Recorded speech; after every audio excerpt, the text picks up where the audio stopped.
meet you. Nice to meet you. Oh, let me reach back here. Hello. Nice to see you. How are you? Hello. Nice to meet you. Hello. How are you? Hello. Nice to meet you. How are you? Nice to see you. Hello. Hi, how are you? So wonderful to have you here. We're going to do a picture. Now, where do we look for the formal picture? Where's Mike? Oh, Mike, there you are, over there. Okay. Oh, do you want to get in the center, Mike, so we can maybe just get everybody in? And that's good. Can you... a little bit closer. That's great.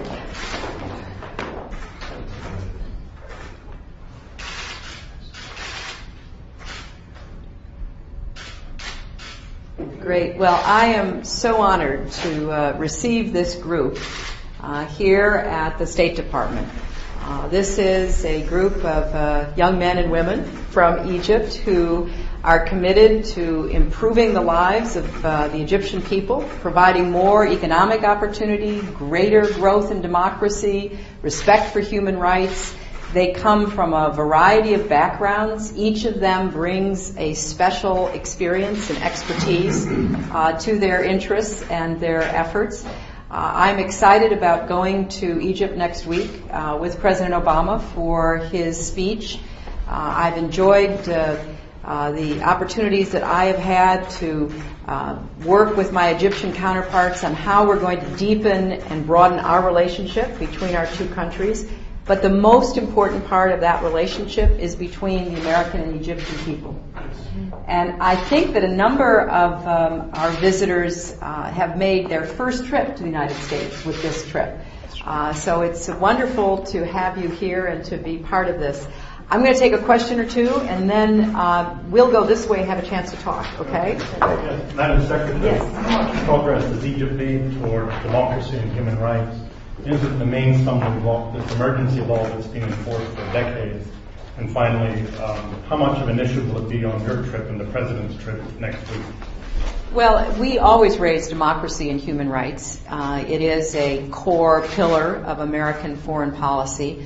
And I think that there is a great awareness on the part of the Egyptian government that with young people like this and with enhanced communications, it is in Egypt's interest to move more toward democracy and to exhibit more respect for human rights. And so we're going to continue to engage in that dialogue. Undersecretary Bill Burns will be going to Egypt soon to put in place a framework for a comprehensive discussion between our two countries on the whole range of issues. We are very appreciative of the strong role that Egypt is playing in looking for a way to bring Palestinians together. We appreciate what Egypt has done to try to support counterterrorism efforts, which threaten Egypt and threaten many other countries. And we are very committed to doing what we can to promote economic opportunity inside Egypt. We consider that a key part of our providing assistance to Egypt. We've spent, as you know, many billions of dollars over the last years promoting NGOs, promoting democracy, good governance, rule of law. And I want to stress economic opportunity, because out of economic opportunity comes confidence, comes a recognition that people can chart their own future. So this is all part of what we will be discussing. You had some very strong words yesterday about settlements and that the Israelis really have to play their part in this. Could you please tell us how your dinner was last night with President Abbas? Do you feel that you're making progress? And what are your expectations sort of in the near term of how to push the process forward? How are you going to get the Israelis to do what they need to do, plus the Palestinians? We had a very productive dinner last night with President Abbas and other officials from the Palestinian Authority. We discussed a full range of concerns.